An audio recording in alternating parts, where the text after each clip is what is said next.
What's up, everybody? First of all, I apologize. I was having major technical difficulties and still having a few of them now, but I wanted to go ahead and get started. We'll just work through them. You all know how the internet is and you know how things go. So we're just gonna press on through. We're gonna try to make it on through. I am excited.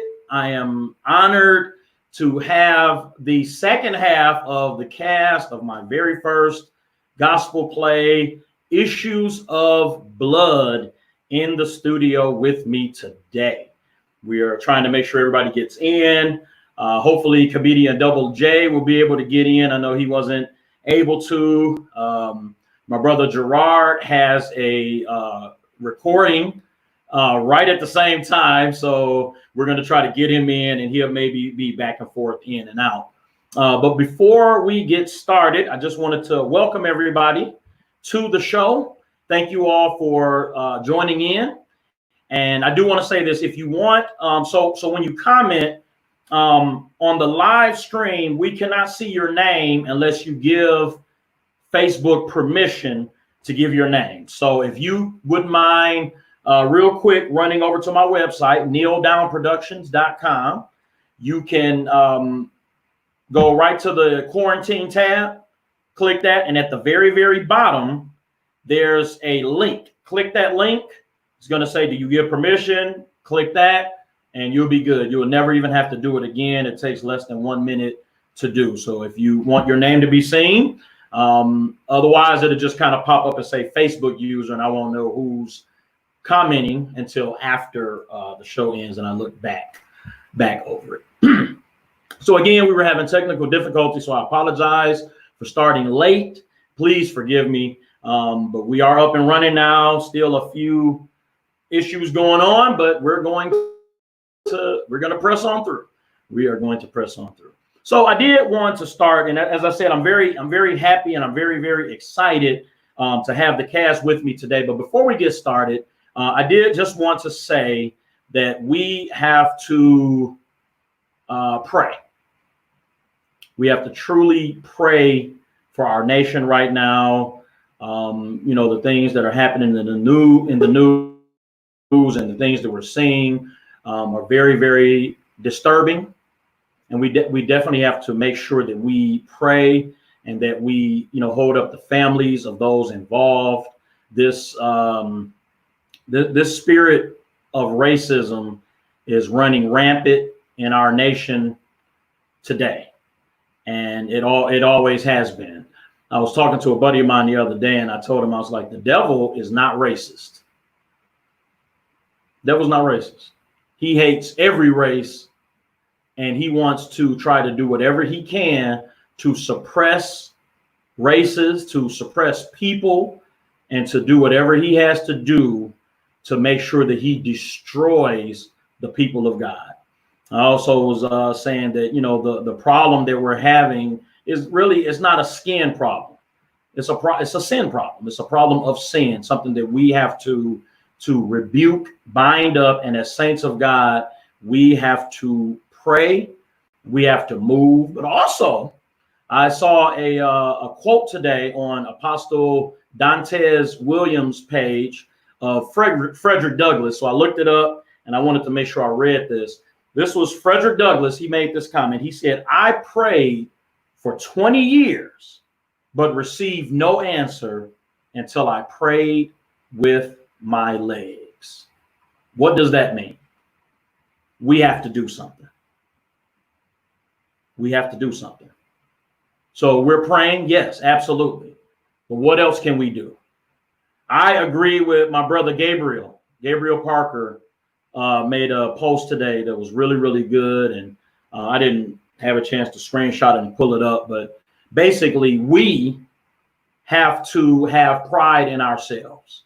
Because if we don't have pride in ourselves, then other people are not going to have pride in us.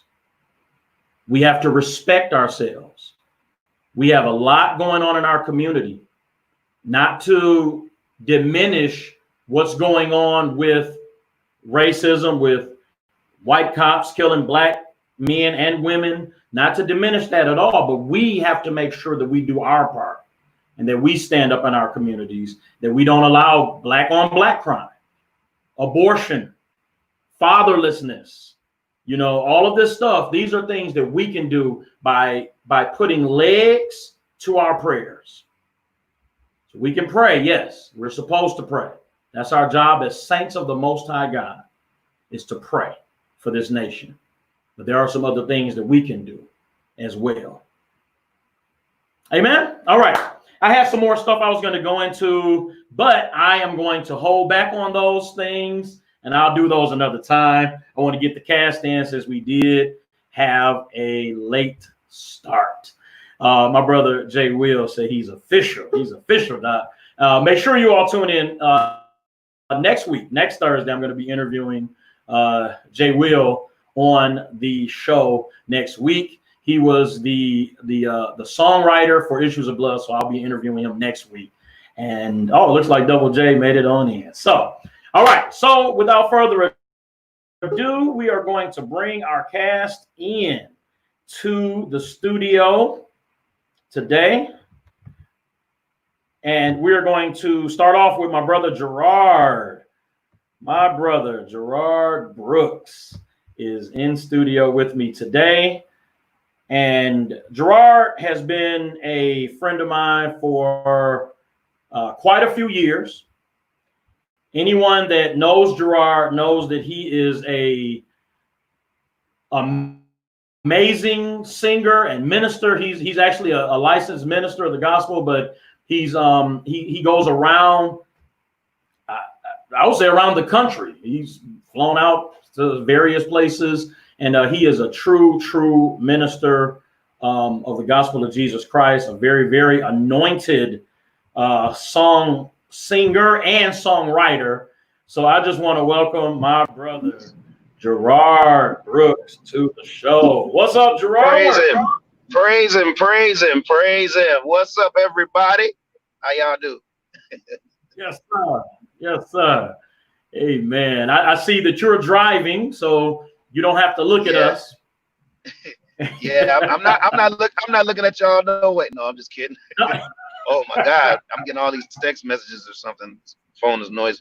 But yeah, I'm my job. I'm working throughout this pandemic, and I told them I had to leave early, but they still had work for me, so I'm kind of late on my way to where I'm supposed to be.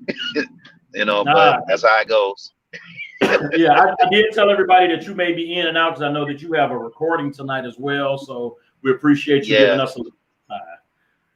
All right, I'm gonna bring everybody in. So my next brother that I am bringing in is not only a phenomenal actor, but he's also a comedian. And any role that he has, this brother brings to life the performance. He makes it hilarious. But I've also seen him do some non-comedic stuff. So he can act as well. He's not just out there. This is my brother, Shawntez Prince. Shawntez, what's up? Welcome to the show, brother. Shawntez. Hey, what's up, y'all? How y'all feeling? Doing good, my brother. Doing good. What up, man? It looks like are you driving as well, or are you parked? No, I'm parked. I'm parked. Okay. And, yeah, I'm just chilling. Gotcha. Okay. Good.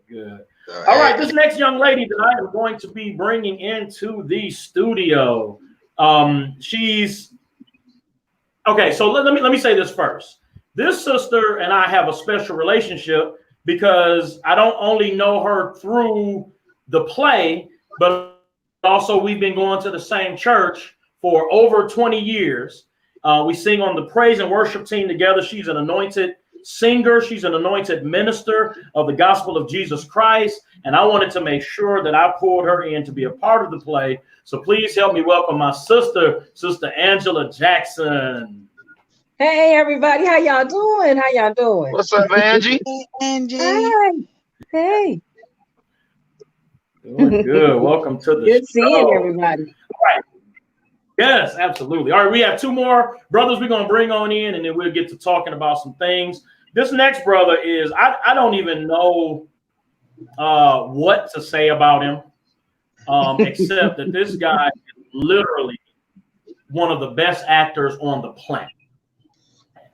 Yeah, he's now, I know, we see Denzel, we know all these other actors, but this brother truly is a phenomenal actor. And I was so honored that he graced us by being in our production. I remember Steve and I, my brother Steve and I went to a class that he taught on acting and on improv, and it was absolutely amazing.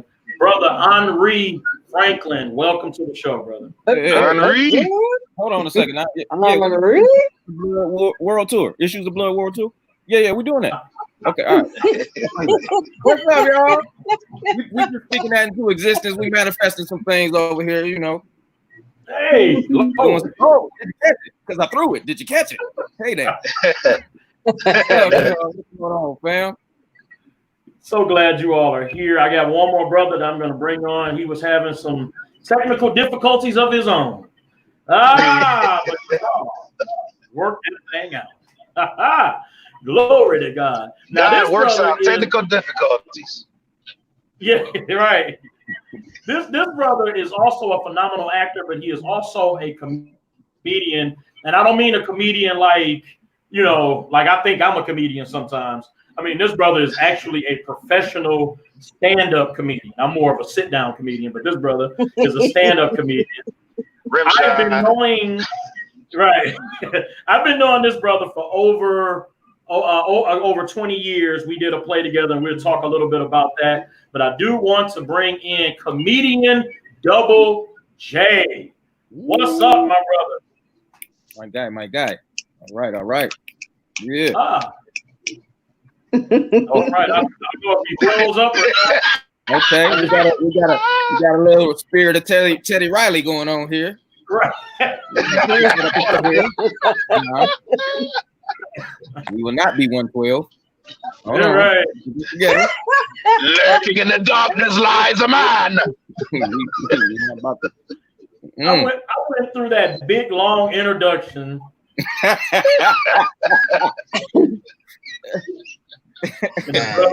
And it's funny because on my end, you're right. On my end, I can actually see him, but it's like his. Hold on, let me show you. He's hiding. Did he turn his camera on? I don't know, but on he did just like this. He froze right there.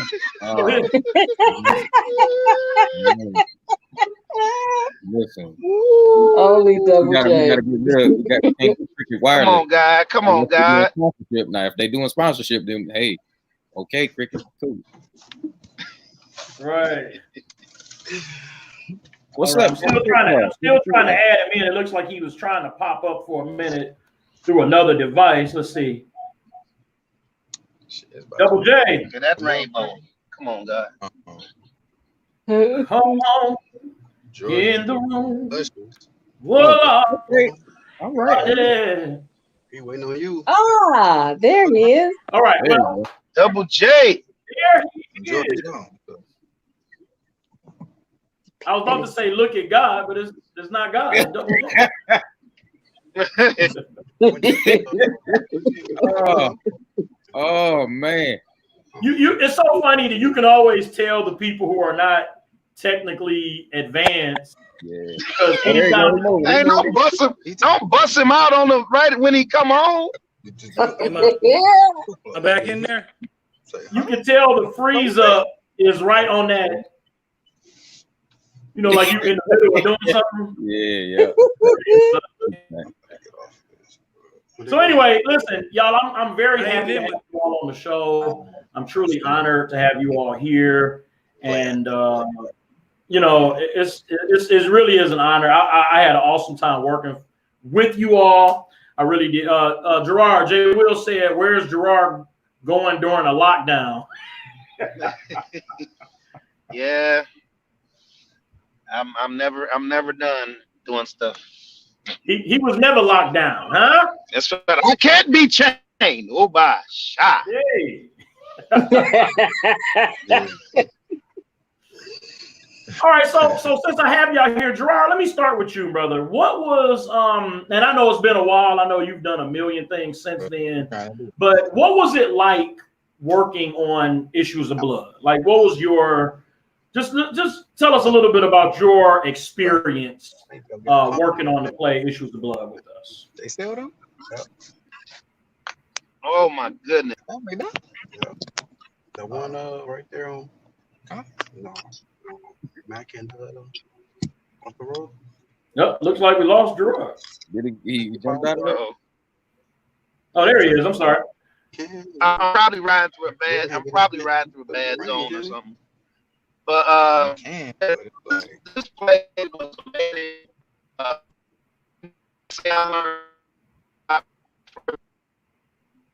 learned this play because I've had a lot of stuff and I've done quite a few things.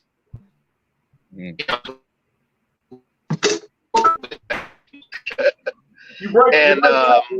I really learned a lot from everybody.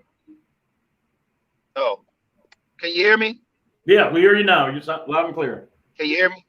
Yes, sir. Okay. Yeah, I keep riding through dead zones and stuff. But I learned so much from everyone, and one thing that I loved about our plays, like all the plays that I've been in, we were free to have fun. Mm-hmm. You know, we were free to be ourselves. We were free to have fun.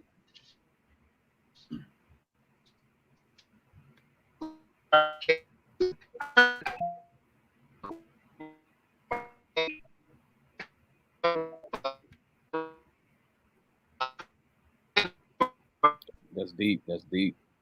Yeah, yeah, you're breaking up again, Gerard. I really didn't know anything about. Okay, hello, can you hear me? Yes, sir. Yes, sir. Yeah, last thing I heard was that you were free to have fun. Okay, all right, and I'm making sure. Fun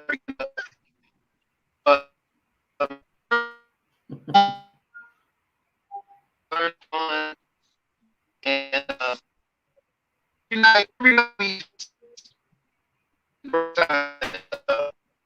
all right, brother. I'm sorry. It was awesome, man. I learned as a character that you have.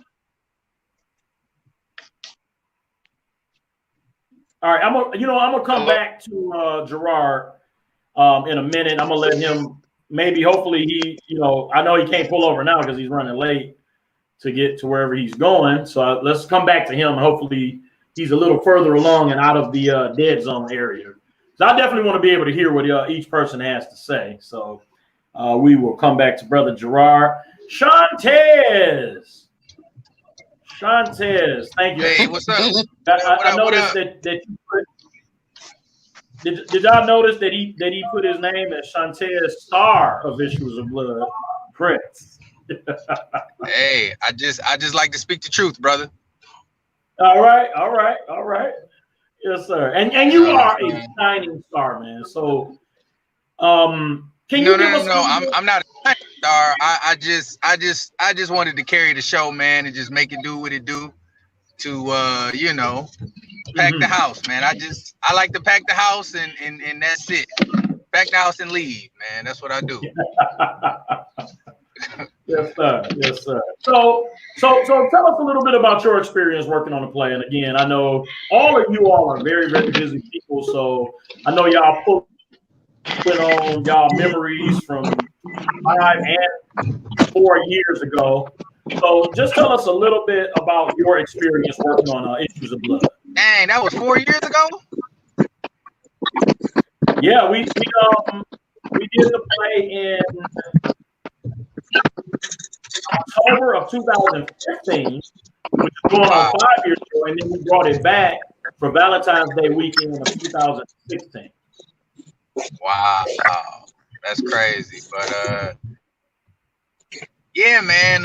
Like I said, I don't know if you remember how we met, Lavell, but funny story. I was in rehearsal for another play, and I think you found Kiki's I don't ad.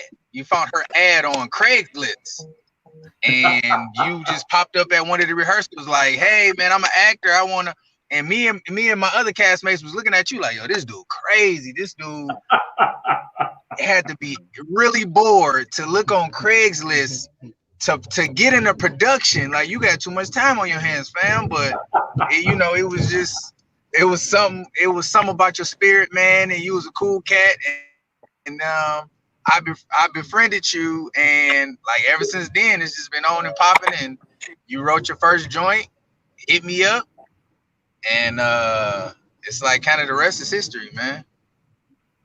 Yeah, and you know what's really funny is that the character you played, which was Uncle Albert, was originally, when I originally wrote the play, it was Aunt Sissy who had a best friend, and I can't remember her name, but it was a female. Right. The role was for a female. And I thought about you, and I was like, oh my God, he is so funny and so amazing that he would just bring that role to life. So I actually went back and rewrote that whole character just to bring you in.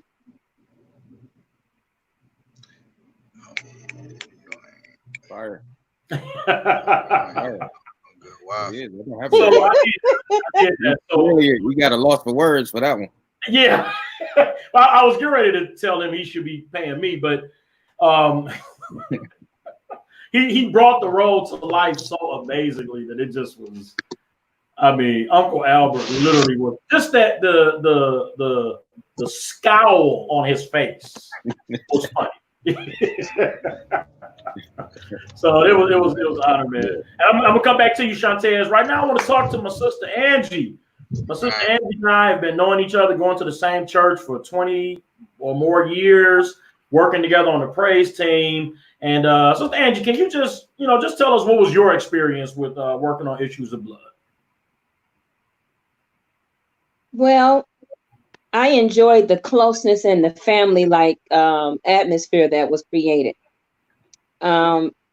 It was wonderful working with so many talented individuals, and you had an opportunity to glean from them, from their experience, and to critique and sharpen yours. I thought it was a wonderful experience. I enjoyed myself tremendously, and wanting another opportunity, not only to work with the characters that we had, but to learn from others. So I really enjoyed it. I liked the message that it portrayed and how it ministered to the people in the audience. Hey, man. So was there what was your, because the character you played, whose name was Shonda, right? Okay, I'm sorry. I'm having a little difficulties. You have to ask that question again. Okay, no problem. I said your character's name was Shonda, right? Not good. Can you hear me now? No, I'm having like you're underwater.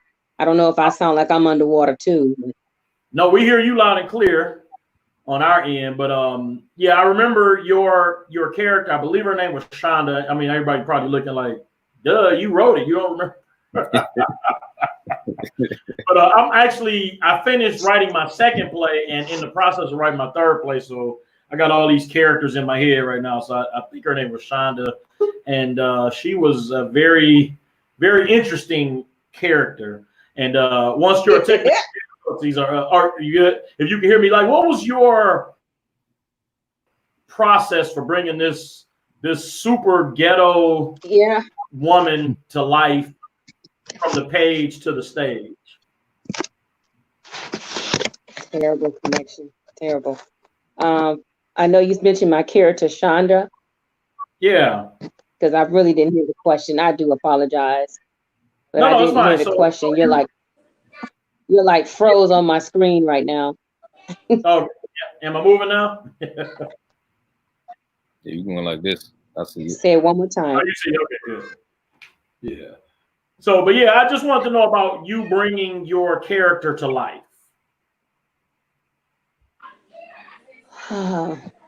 Chandra was a fun-loving individual that was too old, living beyond her, living trying to live younger than what she was.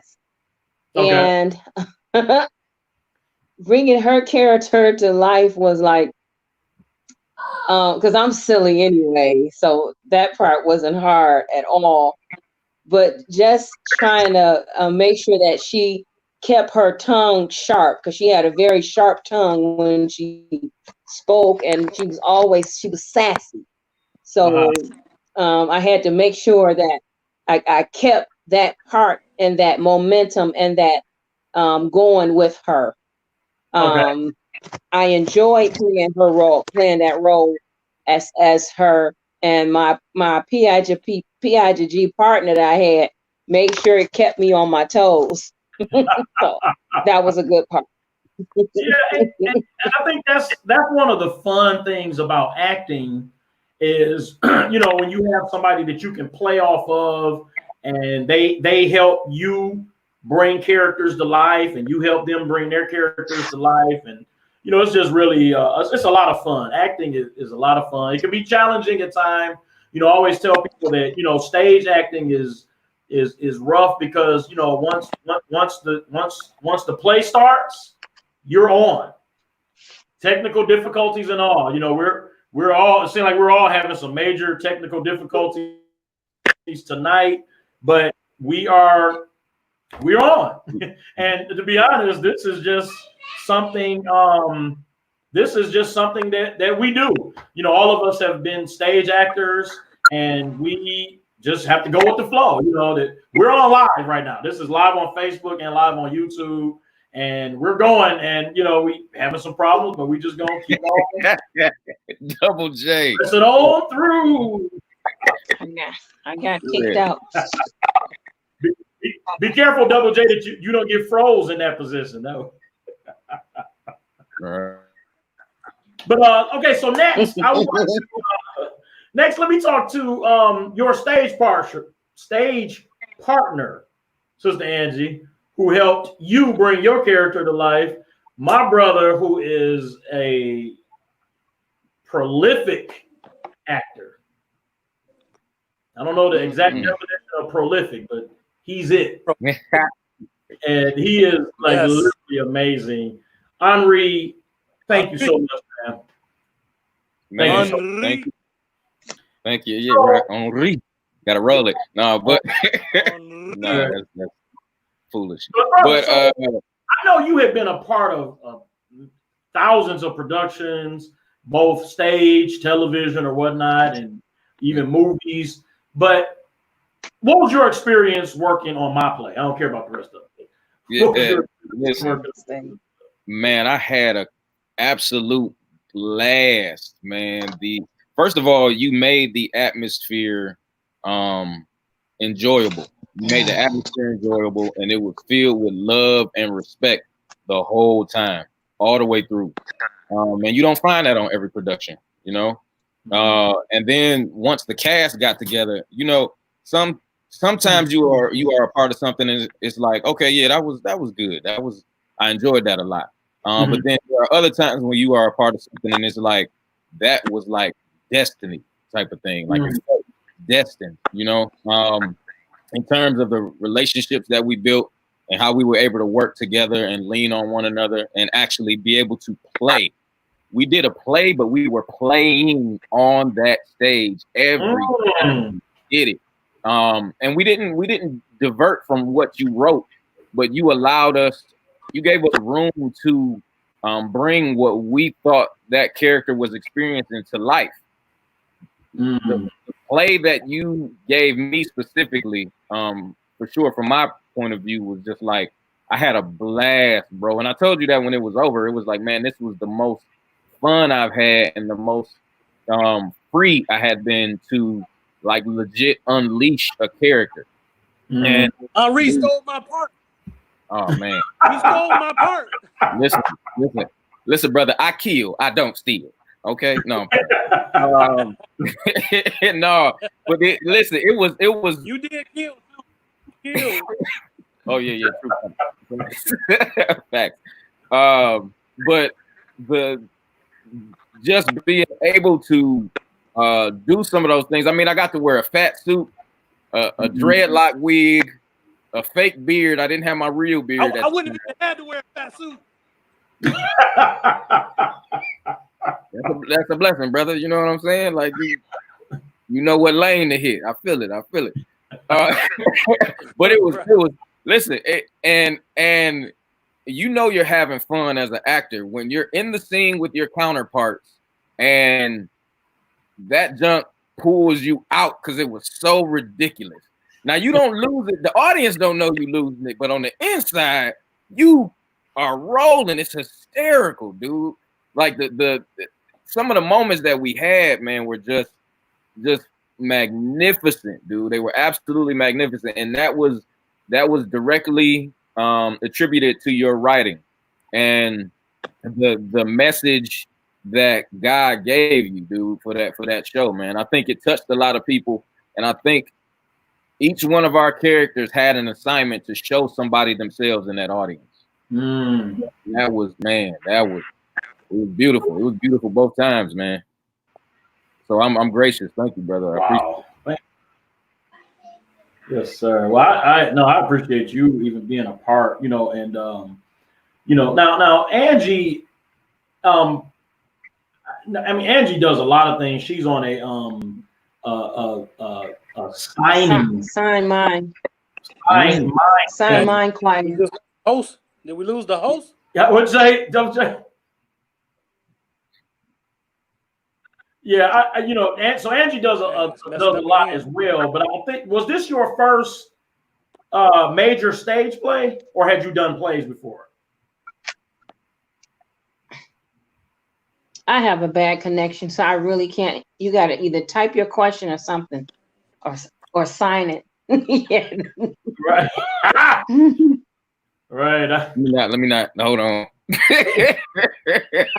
every time I see somebody on TV signing now, I literally think about the guy that was it Nelson Mandela's funeral? Oh, that snuck up on the stage and was doing. Yeah. Oh, yeah. Unbelievable. All right, so I'll come back to but you. It's called Lift Up Your Hands Ministry. Yes, definitely. I'm going to put that in your tag in just a minute. But let me go to my brother Dubble J. Now, Dubble J and I, we started out. And let me tell you how we met.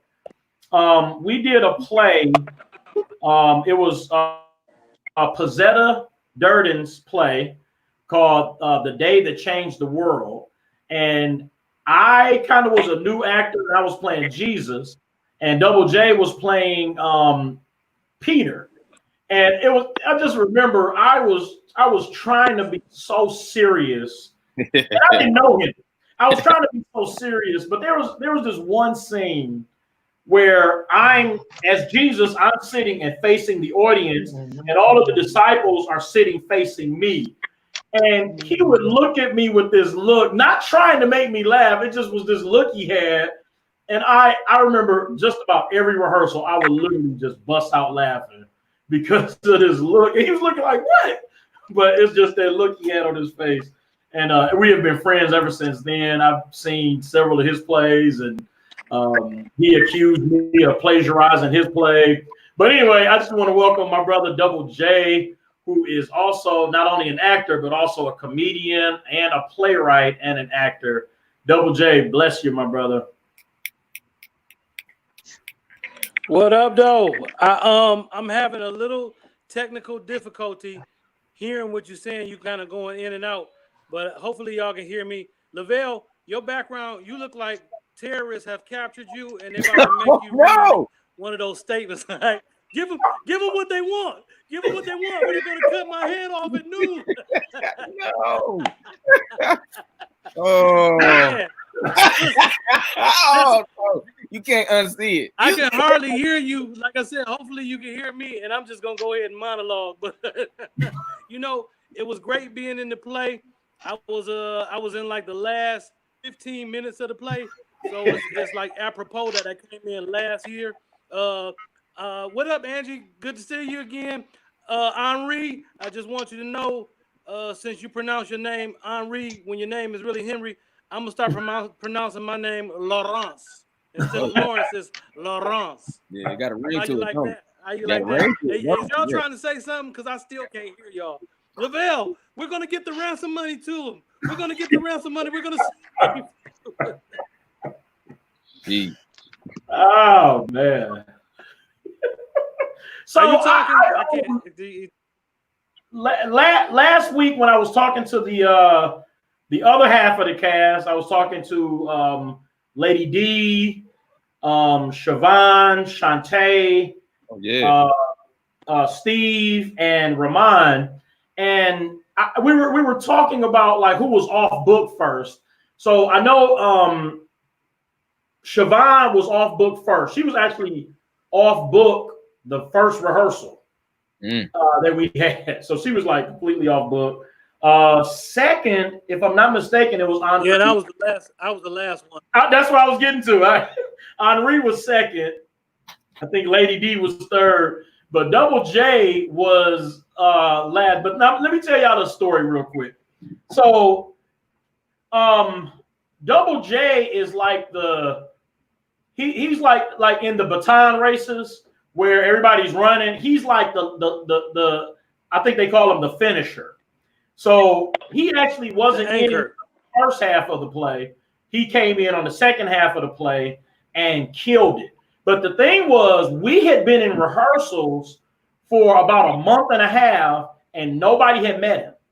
Nobody had met him yet. They were starting to think he didn't exist. And I remember at one point, Ramon was getting nervous because he hadn't been in a lot of plays.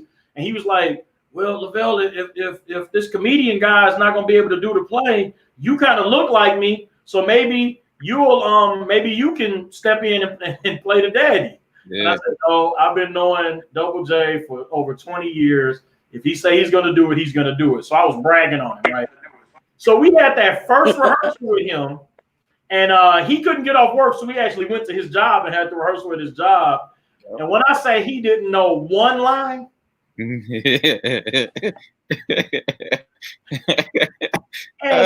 everybody was looking at me like, really? This guy is the guy that you're bringing in to finish the show? And I'll be honest. That rehearsal, I was a little tiny bit nervous, but I would say maybe it was 10%, but I was still 90% confident because I had worked with him before. I knew him well, so I knew he was going to come through with it. But and he did.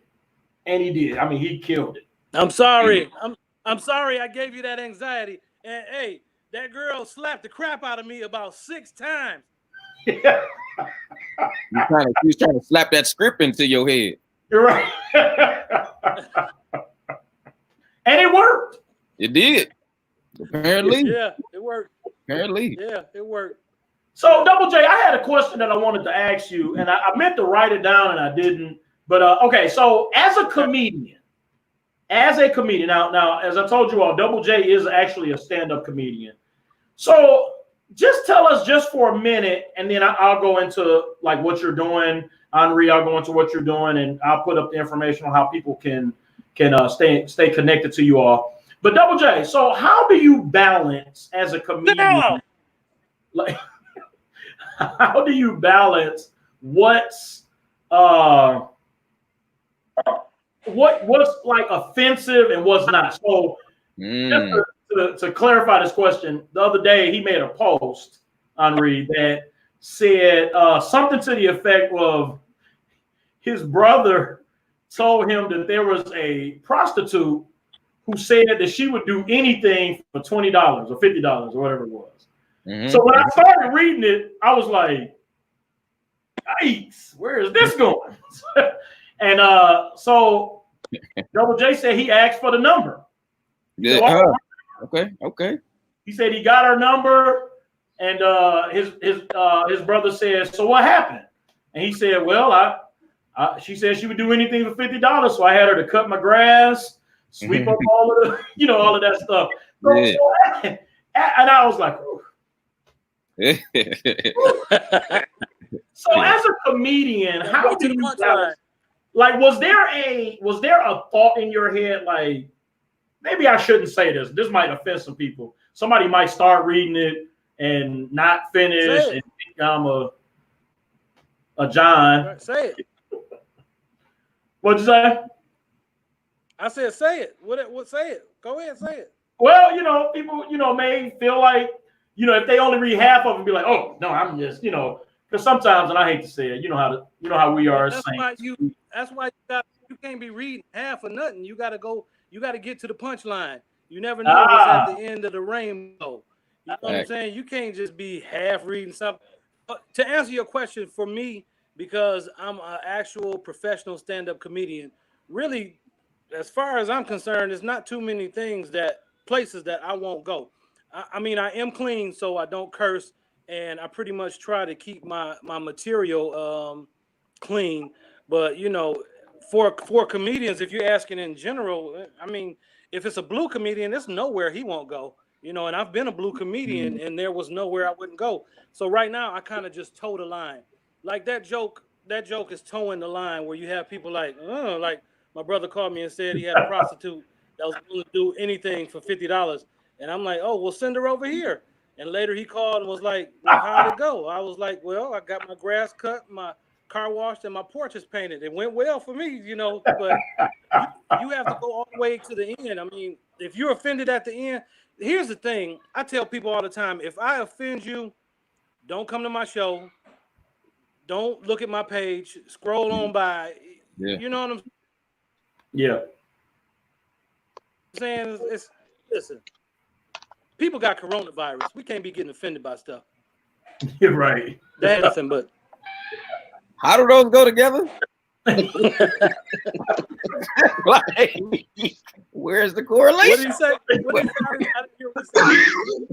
I was looking for the connection for that. Like, oh man, it's back being scratchy again. I can't hear y'all. I got you. Okay. Are y'all talking? Lavell out there. I promise we're gonna get you out of there.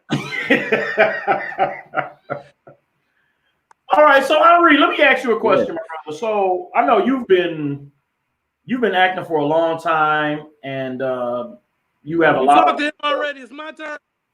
I'm gonna come back to you.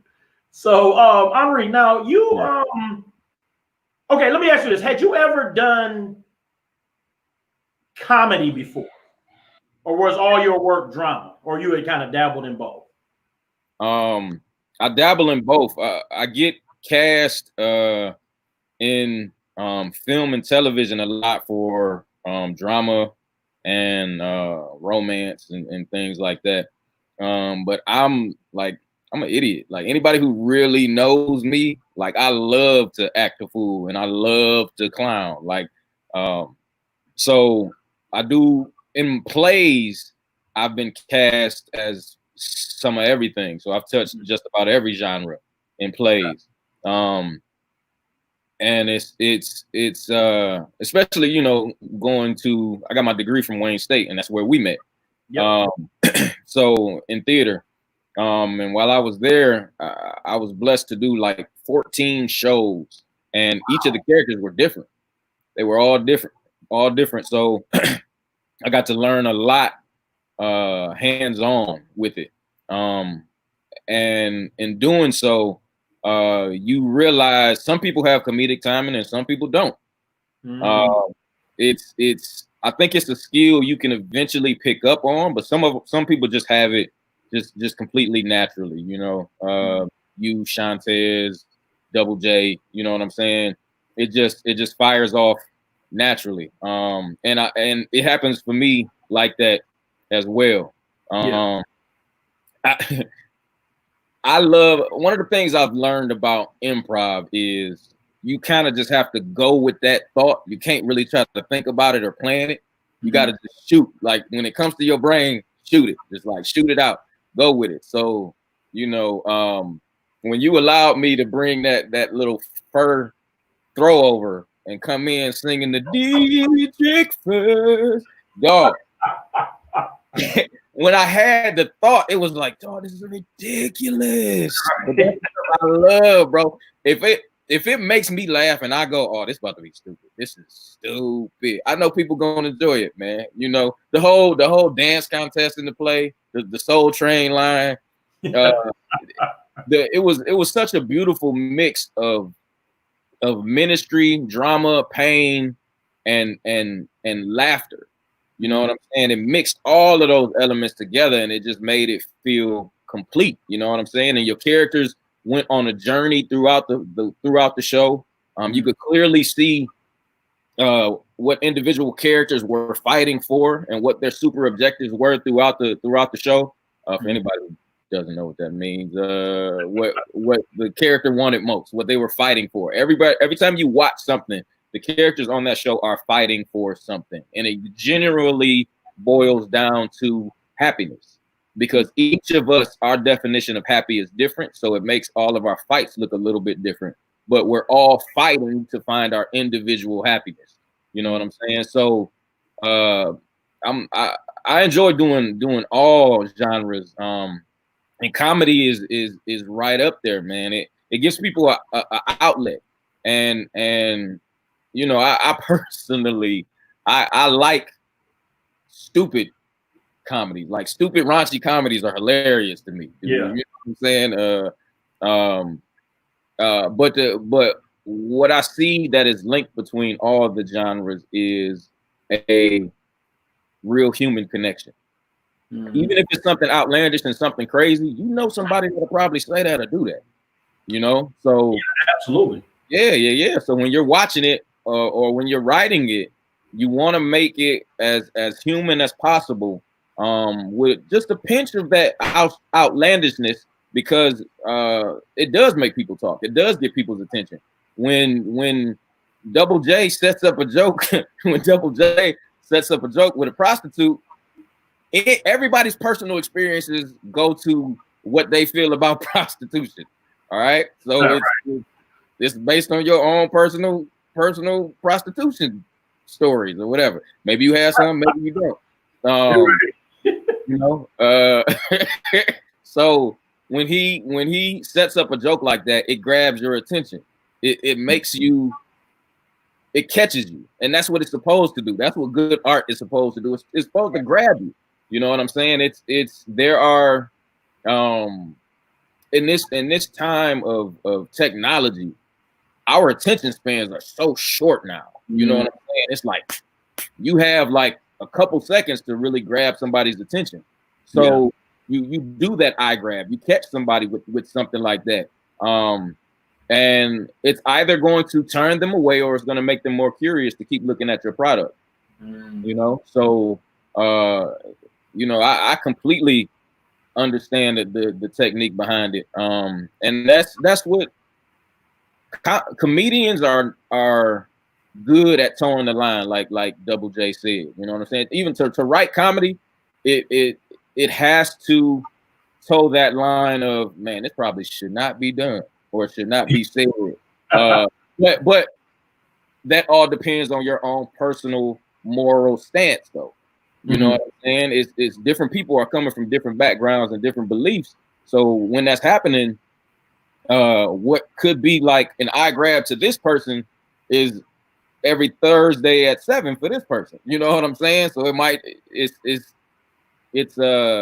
all has a purpose. It all has a purpose. I want to go back to something you said earlier. You were talking about when you came in with the Dietrich Furs. Oh, man, you know, as I'm writing stuff, sometimes, and this doesn't happen often, because I don't consider myself a comedian or whatnot, but as I'm writing, sometimes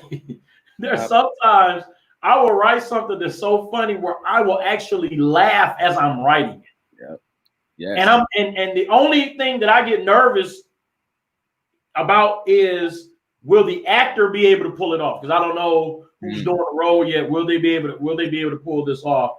But you came in and you took the role of Uncle Rufus to another level. I had it in my mind a certain way, and you did that and more. Like it just, like you took it and you skyrocketed it. I mean, you even, and I appreciated this just to kind of to help get people there. You did your own commercials. Oh yeah, Rufus. Yeah. One of them popped up on my timeline recently.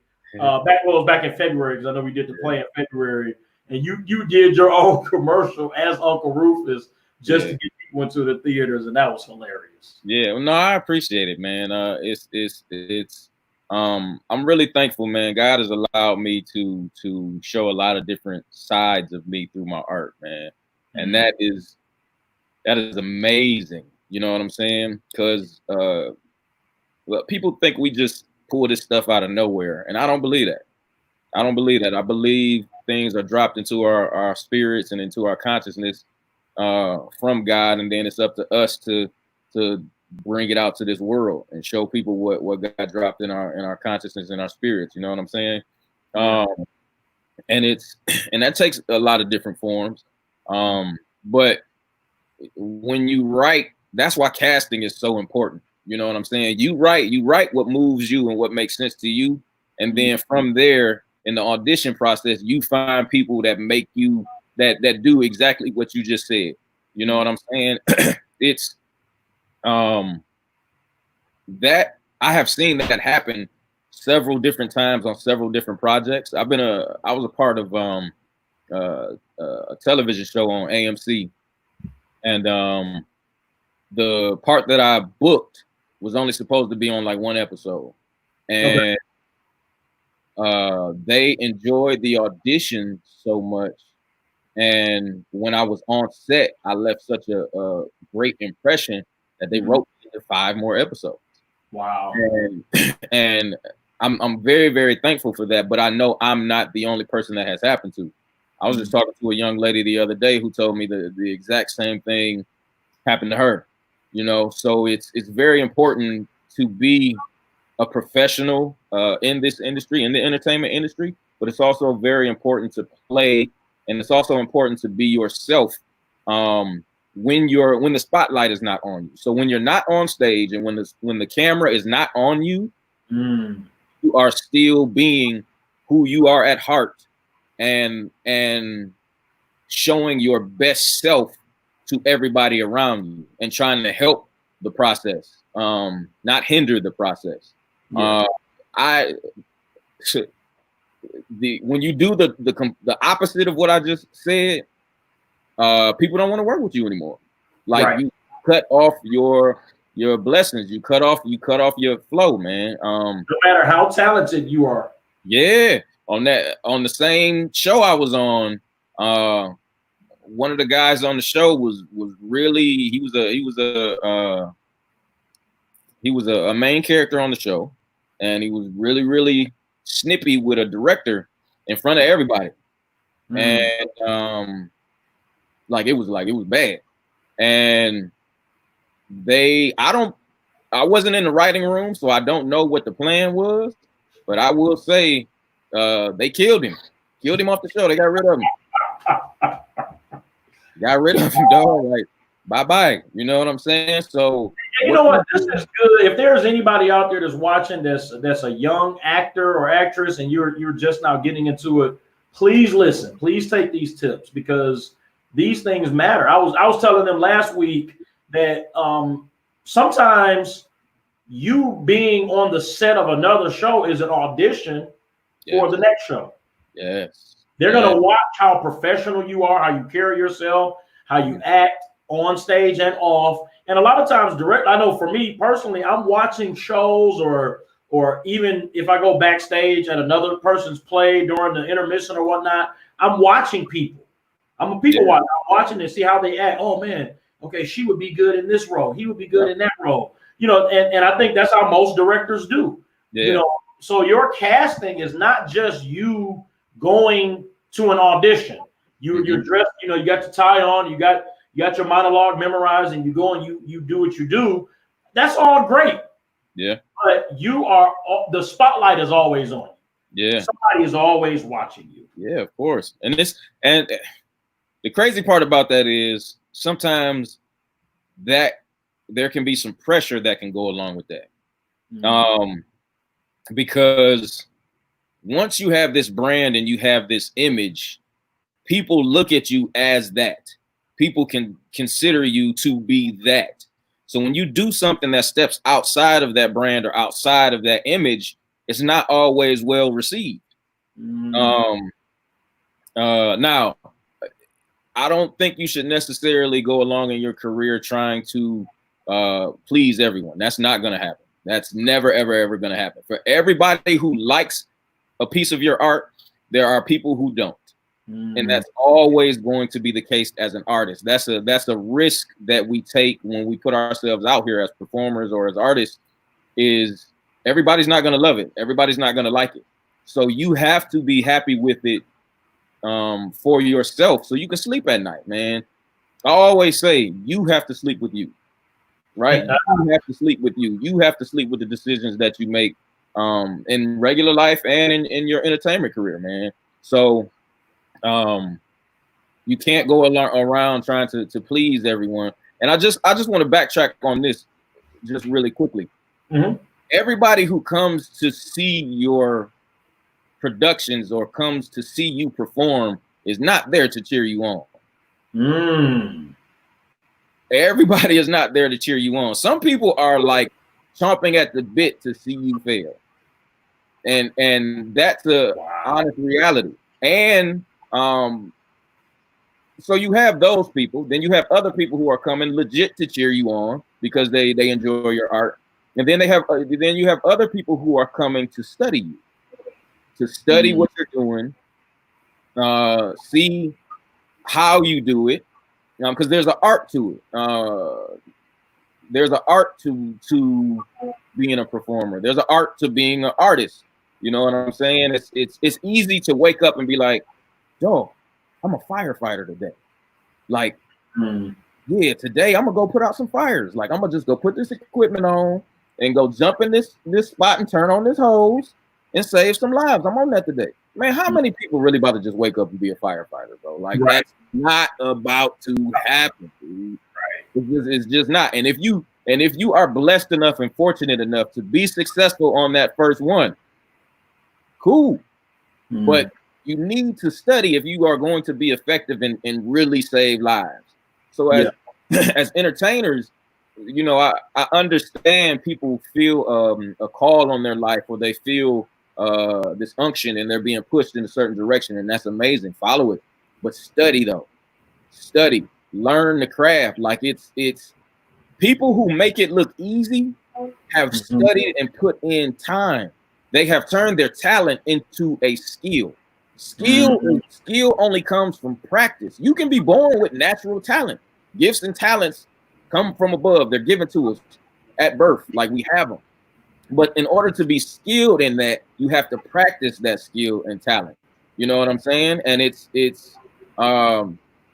and that's one of the things that made your production so enjoyable. You have the skill and talent as a writer, as a director, but also as an actor.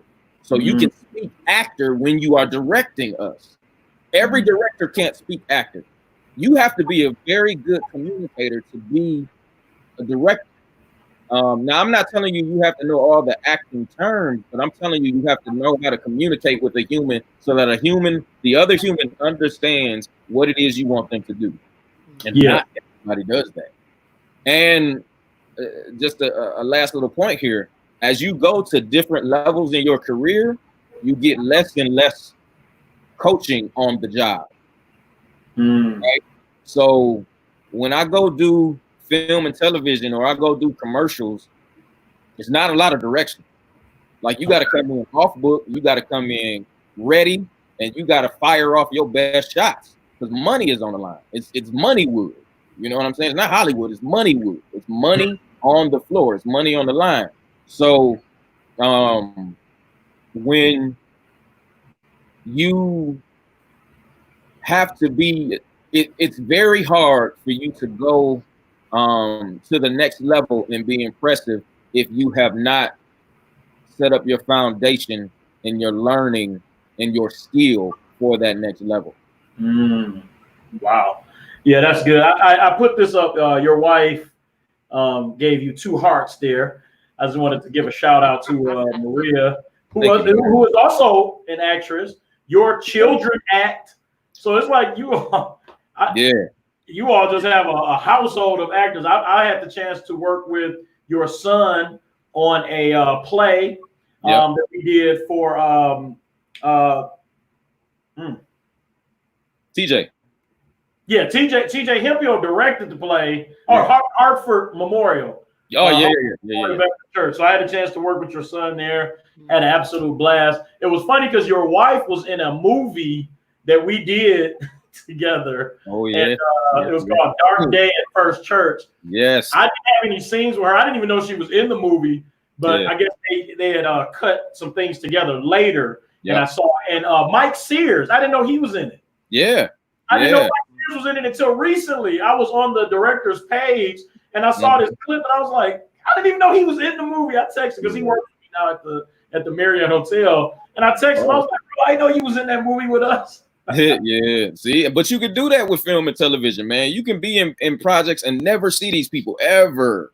You know what I'm saying? And then y'all end up in the same scene somehow, but you've never ever seen these people. And that's what makes plays so different. Like you get to have this bond in plays. Like I loved working with Angie. Like we got to bounce off each other and play. You know what I'm saying? And it's and all the characters did, but you don't always get that on film and TV. It depends on, if you're a recurring character or if you're on the show a lot. But sometimes if you're a guest star or you're just a day player, or even if you're an extra or under 5, you don't get that time to really spend with people like that all the time. But I've been blessed to really watch. You will be surprised what you see when you hush and you slow down. And this is even in your real life. I'll give you an example. Think about the route you drive to work every day when we were going every day. And when you're driving and you're going at this certain speed, it's a lot of things that you miss. But if you ever have to walk that same route, you're going to see things that you never, ever paid attention to. So when you are there are moments in our lives where it's like, yo, this is major. This is a major moment. This is not a regular moment. This is not an everyday thing. This is major. I need to pay attention to this.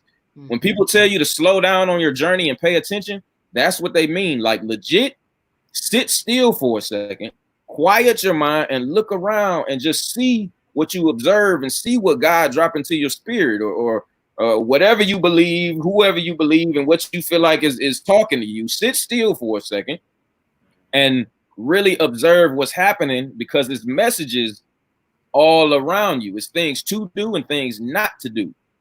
And you can learn and see that in every atmosphere you're in if you just slow down. Brother, this is excellent advice. I'm taking notes for myself personally. I said at the beginning that Steve and I came to one of your classes that you teach. So before we go, I'm gonna give you the opportunity to give us some information on what you're doing and how we can stay in contact with you. I have your information up as far as your website, your Facebook page, and your Instagram page. So make sure you all lock that down. But I did want to say this. You had briefly mentioned about how we met. So I went to college later. I was the old head in college. When I was in the theater department at Wayne State, I was older than everybody else. I was like the father of the department. And when the teasing was relentless. But we did a play. And we worked for a phenomenal director named Aku Kadogo.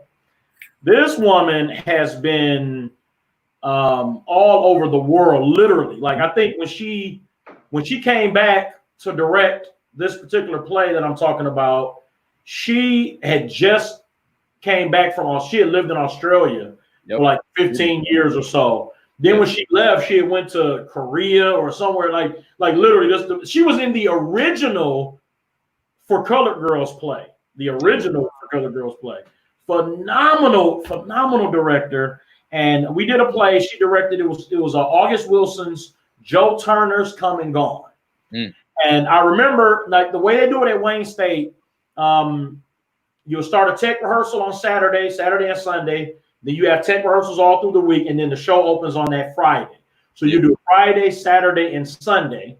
And then you have a few days off until the next Friday, but they do one more technical rehearsal through the middle of the week. Yeah, that was when you came to see it. You were so busy because I know you had your own production company, and a mutual friend of ours, Thomas, he talked to you and Anton, and you all came to the rehearsal to see the play. And I remember Thomas told me, he was like, my boys out here, Henri and Anton are out here to watch the play. And I was nervous because I know you all had graduated out of the program, and you all had done something that had never been done at Wayne State and has not been done since. You all wrote a play that the school produced. From my understanding, and you could talk a little bit about this, they only do plays that, like major playwrights like August Wilson has written, and I guess they pick, and you all had wrote a play and they allowed you all to do this play. So can you just talk about that a little bit? Yeah, so real quick, Thomas Harris and I, we wrote a show called Before There Was Broadway, and it was based on the African Grove Players. You can Google them. It was the first integrated theater in New York, and it didn't last very long because people came and burned it down because of the fact that it was integrated. And you can Google it. We were fascinated about it because we never heard about this in school. So when we actually, I had done a project about it, and then Thomas had heard about it in a class a little ways after that, and he came and he was like, "Yo, I want to do a show about it." And I'm like, "All right, bet, let's do it." So we worked on it and we got it out, and I went into the meeting. We went into the meeting with Blair Anderson. He was the head of the department at the time, and we were trying to get it done as a student production. We were like, "Yo, we have this show. We want to do it as a student production." And we told him the idea, and he was like, "I love it. We're gonna buy it." We were like, No. We just want a student production. Like, no, you don't have to buy it. No. He's like, no. We're gonna buy it. And we were like, but it's not fully written yet. And he was like, yeah, I know, but I trust you guys. I trust you. And that goes back to what I was saying in terms of your behavior behind the camera and your behavior when you're not on stage. The favor that we found in that situation was amazing, man. We sold out 6 of the 7 shows. Wow. And it was one of the most accomplished feelings I've ever had. Have you ever been a part of something where it was so hard and you pushed through it so much and you faced so much adversity, and then when you got past it, it like just broke you down? That's what happened with that one. Like, after our first sold out show, it was the first night, after our opening night, we walked off stage after the curtain call, and it hit us both. Like, we both just broke, like tears. Like, it was like, what the heck is that? Like, you felt it like snap. And that's when you really, really put all you had into something. And I feel like that's what we should strive for in everything that we touch, man. As much as we can, man. Put that spirit of excellence on it and try to do the very best you can. Because again, you never know who's watching. You know, when we sat down to write that, I had no idea in 2020 I would be sitting here on a live talking about it. And the fact that people were so touched, and then we pushed the boundary in it too, because we did an actual lynching on the stage. It was very racially charged. Like, the time period and what happened during that was very racially charged. People could not stand people of color having a theater in New York. Mm. They hated it and they burned it down like twice, I think. And it's that actual scene, I'll never forget. A lady ran out and somebody caught her and talked to her, and they told us this after the show. They called her and they was like, "Ma'am, are you okay?" She was like, I can't, it's too real. She's like, it's too real. I lived through this. I can't. Oh, wow. But I don't regret that. That's what we're supposed to do as artists. You know what I'm saying? We're supposed to move and touch people, man. So thank you for bringing that up, man. I appreciate that. No, absolutely, man. I wish I could have seen it, but all of this happened before I met you.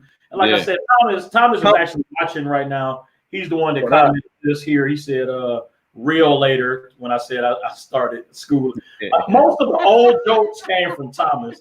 Yeah. You know, he's a self-proclaimed comedian. But and he doesn't follow instructions. That's why it says Facebook user. Facebook user. Yeah, but it's Thomas.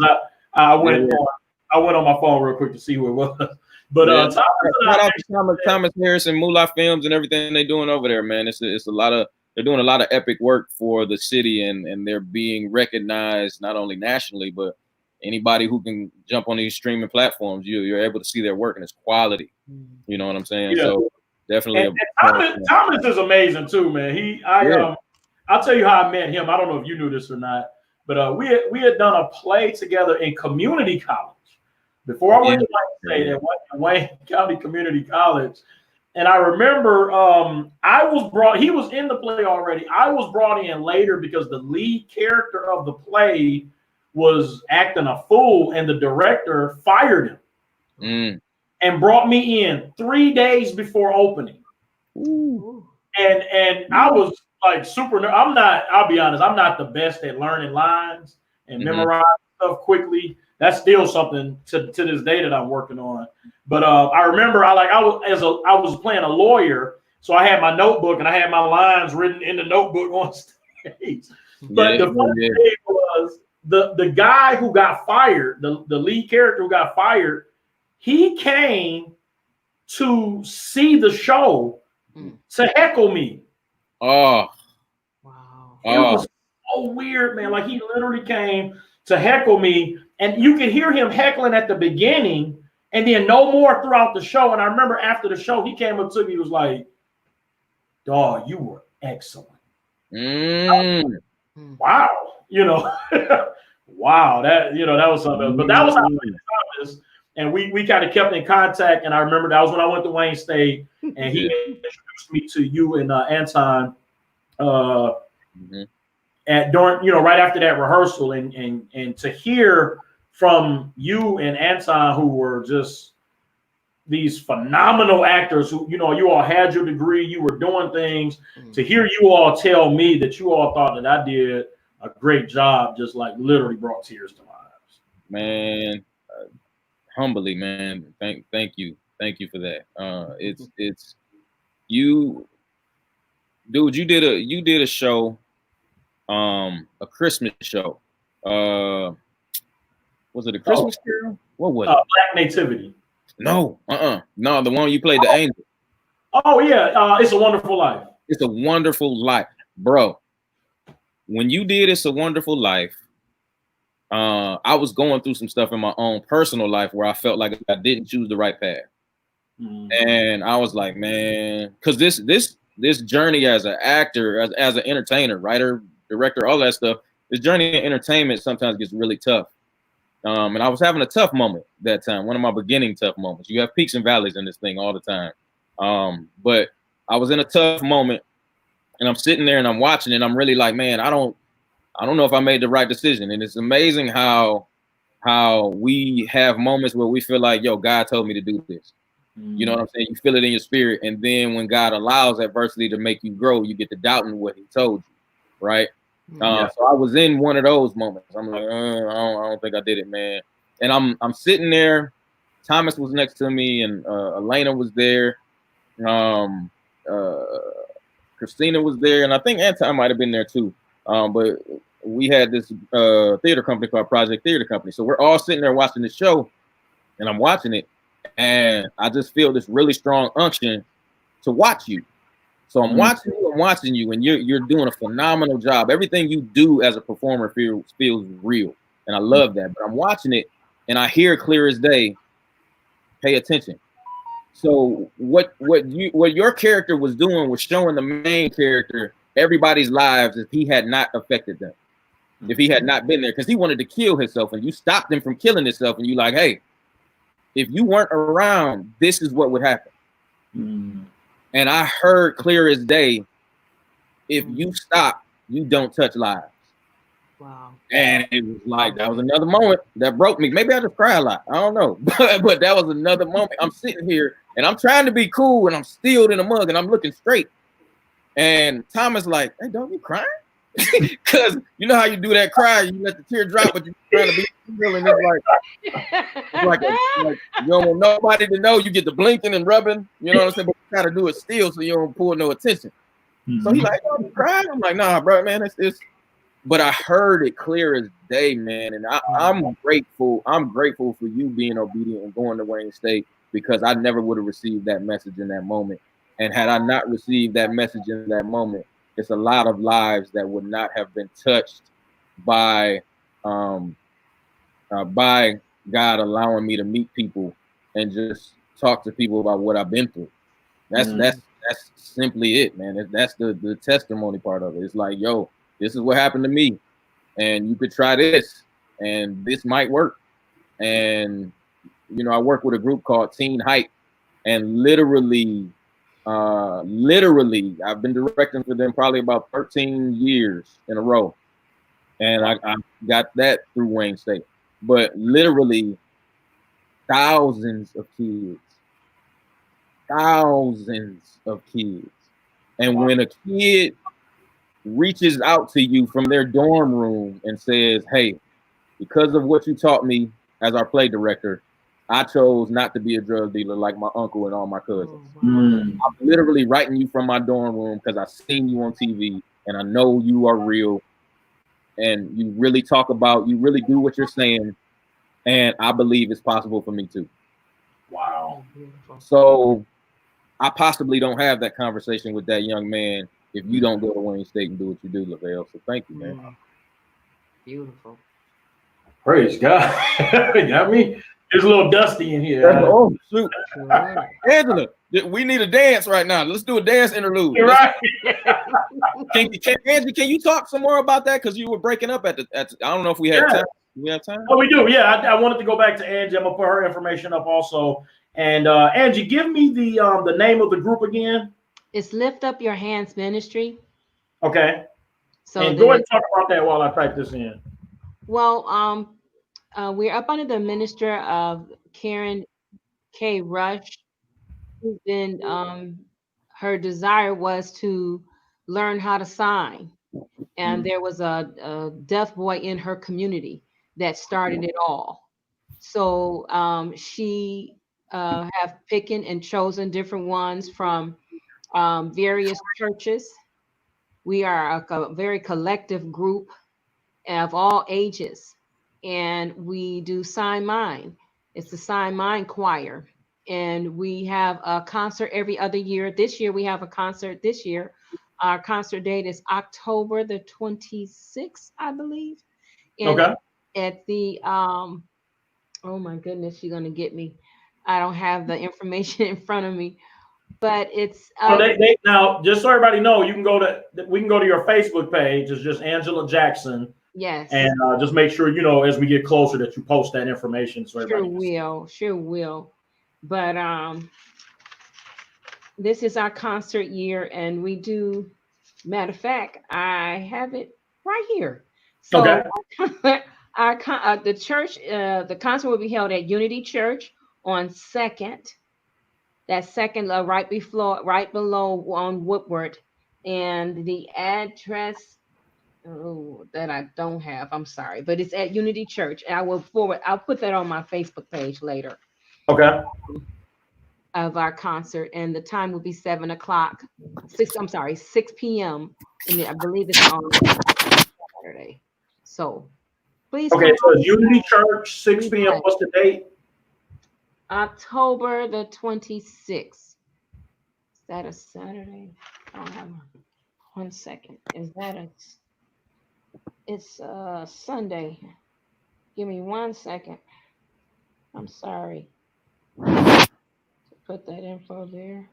Well, and while she's looking for that, everybody, you can go to her Facebook page, Angela Jackson, and she's going to post the information for Lift Up Your Hands ministry. I actually know Sister Karen, Minister Karen Rush.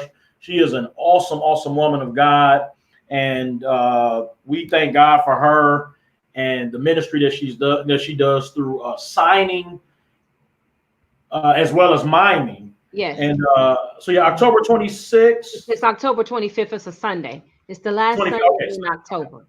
Gotcha. At 6 p.m. at Unity Church on 2nd Boulevard.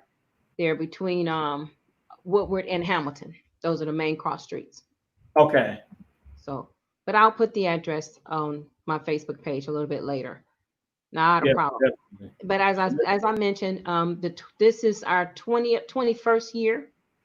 I've been a choir member since back in 2000 and I want to say 2010. I joined. Okay. And I joined through because I was taking up some signing classes because I want to learn how to speak sign language. It's something I've always desired to do, especially and also to minister to song. It's another form of praise and worshiping God.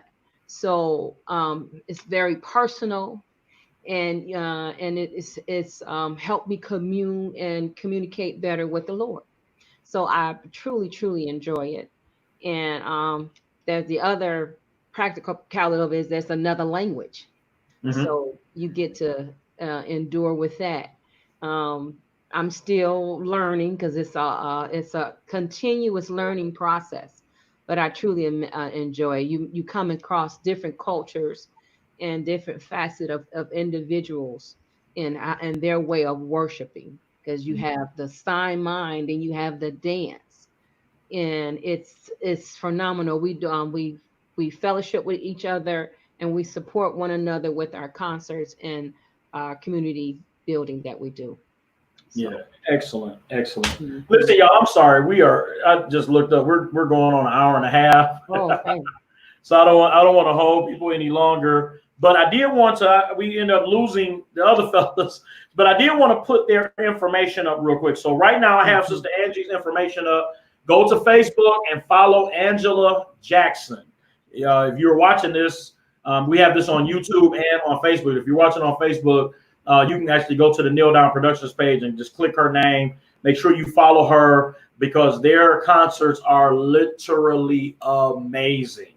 We even had the honor, our church, Trinity Deliverance Church, had the honor of opening up with praise and worship before them a couple of times. And we always stayed to watch, and it was just truly amazing. So make sure that you follow Angela Jackson on Facebook to make sure that you get the information for Lift Up Your Hands ministry at Unity Church, 6 p.m. October the 25th. That's a Sunday of this year. This pandemic will be over by then.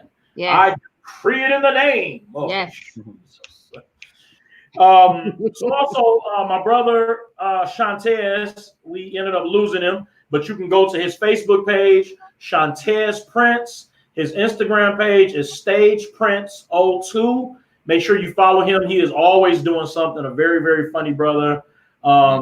He's always doing something really, really good work. So make sure you follow Shawntez Prince. Facebook, Shawntez Prince. Instagram, Stage Prince 02. Our brother, Minister Gerard Brooks. You can follow him on Facebook.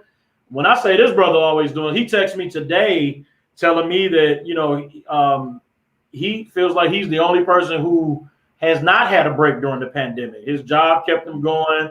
He's still singing. He's still ministering. He's still doing whatever, doing a whole lot. So, I mean, I think everybody in the world knows Gerard Brooks. But if you don't know Gerard Brooks, follow his Facebook page.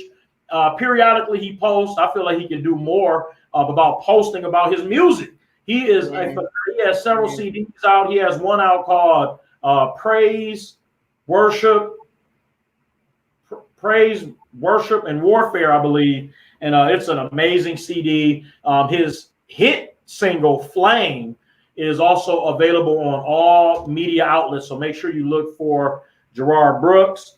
And I really hate that we lost Double J, because he is not only a comedian and an actor, but guess what? He is now an artist in the true sense of the word. Like, he actually paints now.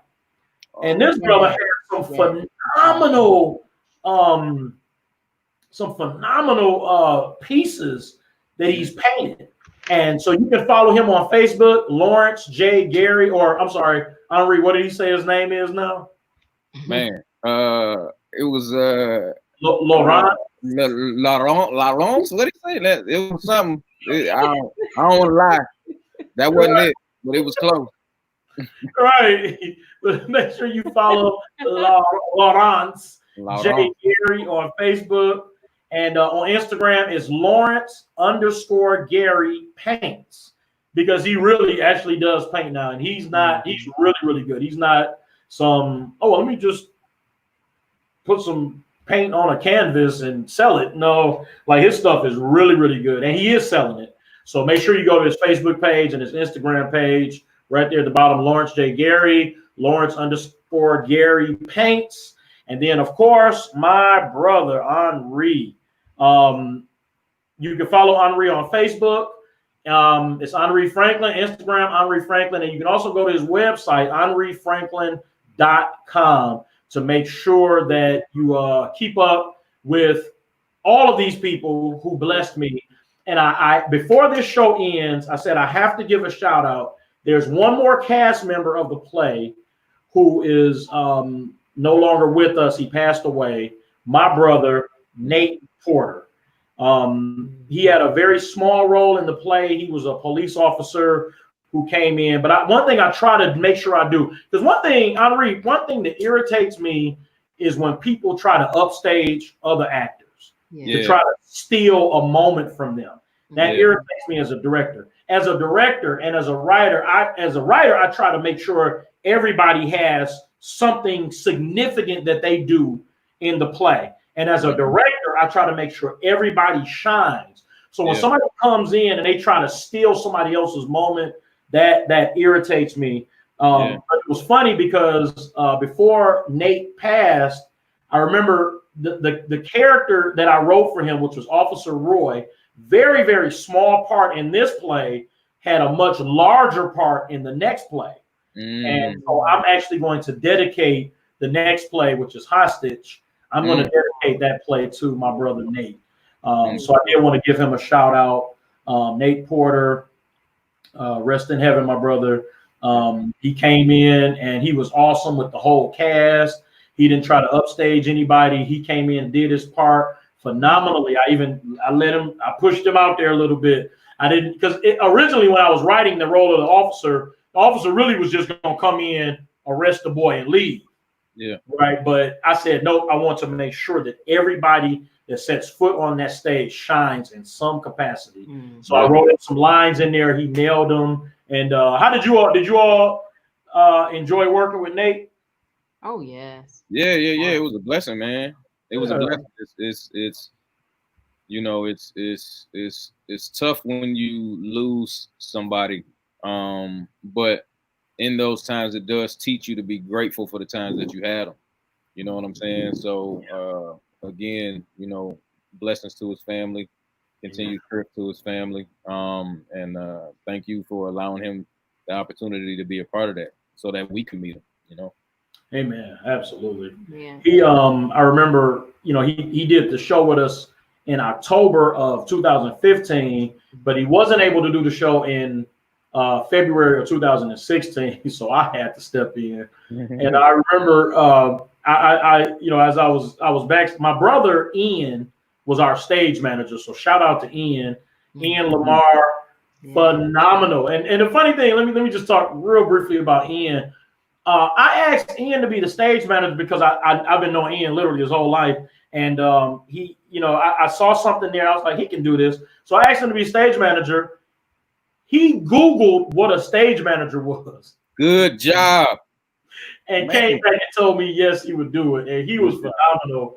I remember one of the people who worked at the Northwest Activity Center was giving him a little bit of a hard time because he was young and he was, not experienced, in the sense of a stage manager. He was giving him a hard time. And my brother came to me and told me that. And I said, you want me to say something to him? He said, nope, I got it. And what he did, he didn't go off on this guy. What he did was he kept his work ethic.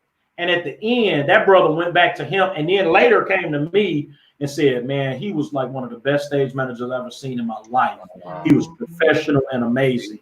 He didn't cut the guy out and go off on him, but he just did, he just did what he did.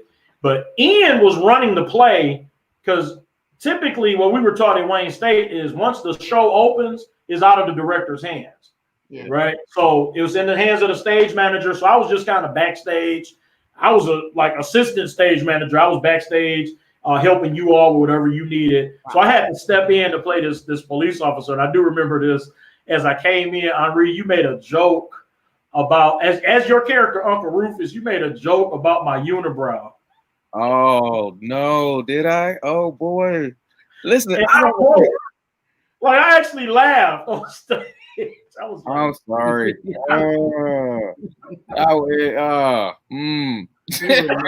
You were known for your comments.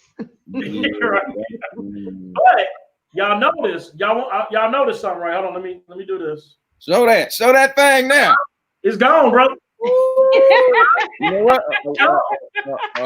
A nice young lady will do that to you. Yes, sir. Get you sharpening up the things you ain't used to sharpen up. Yeah. She, and so that's another thing that's changed for me since we all did the play together is that I'm married now, man. That's awesome. I love it. Thank God. Yeah, man. So shout out to my wife. She always prays for me before every show, and she takes care of me. You need anything? She actually wants to produce the show. She wants to be behind the scenes producing, and I need a new laptop though. So once I get another laptop, she can have the old laptop and she can be putting up the names and everything. But I appreciate my wife, LaKenya. Shout out to my sweet. But listen, thank you all so much for being on the show. Sister Angie, do you have any last words before we head out? Remember me as you continue producing and directing and writing. Absolutely. I enjoy working with you, Henri. It was such a pleasure. Man. I remember when we did a read through, and I asked Elder, I said, "Where did you get this guy from? He is hilarious." I said, "I gotta work next to him." I said, "I'm not gonna be able to keep my lines. I know I'm not. I said, we connected. It was such a nice bond and kindle, and we were able to, because we were able to ad lib and add more, but it wasn't too much. You know what I'm saying? Yep. So I enjoy so much working with both of you, and I thank God for the opportunity. Amen. My absolute pleasure. Like I said, I knew you had the potential because we do plays at Trinity all the time. Our pastor, Apostle Diane, she literally would it'll be like a Sunday morning, and she'd be like, "I want to do a skit." We'd be like, "What?" Service starts in 5 minutes. I know. Let me just tell y'all.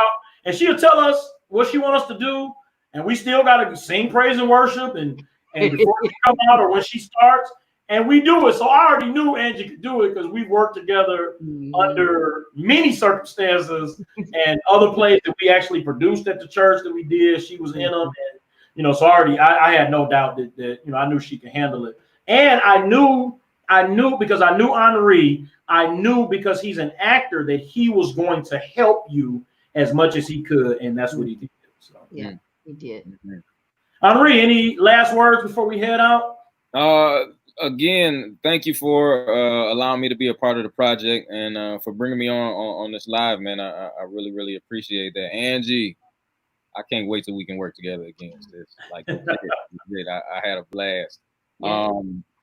I just want to encourage everybody that when you are on the path you feel like you're supposed to be on and it gets hard, go back and remember all of the successes that you had on the path previously. Because there are people waiting for you on the other side of that adversity, and you are going to make a huge impact in their lives. And I can tell you that from personal experience. So it's certain individuals on this planet waiting for you specifically to help unlock something that's already in them. So you can't quit. You got to keep pushing. Lavell, brother, from the bottom of my heart, man, thank you so much for you sharing all of your gifts with the world, man. Amen. So many people benefit from it, brother, and I'm so grateful that you allow us to witness it, man. So thank you, man. Thank you. Awesome, Yep. man. Thank you. And we are in the process of trying to redo the play so that we can record it. So you all will hopefully get a chance to work together in the near future. Me and Laurence and I are gonna switch roles. We're gonna flop out. Swap out, you know, so he don't give me no more flack there. Laurence. I gotta say this. I'm trying to end this, but it's just so much that, you know, I do remember when he read the script. I don't know if you knew this, Henri, but when he read the script, he was mad at me because he wanted to play Uncle Rufus. Yeah, he did. Yes, he was. I remember that. Because he's a comedian, so he was thinking, you know, this is the role I want to play. But I'll be honest, I wouldn't change a thing because everybody killed their roles. Like everybody nailed it. Like he had that perfect blend of drama and comedy, and to make the audience fall in love with you before what happens at the actual end of the play within a 20-minute period is amazing. Most times you have to work a whole play, beginning to end, to make the audience care enough about you that, you know, that they love you.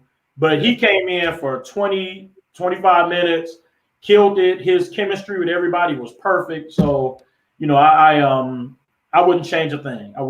He was excellent. Maybe I'll write another play where he can act a fool. Definitely. So But again, thank you all for being a part of the show, and thank all of you who are tuned in watching this show. We truly appreciate everybody. I know we went a little over. Well, I guess technically, I keep saying that we don't have a time for it. But it went a little long today. We had some technical difficulties at the beginning, but I do thank you all for staying tuned in. We truly appreciate you.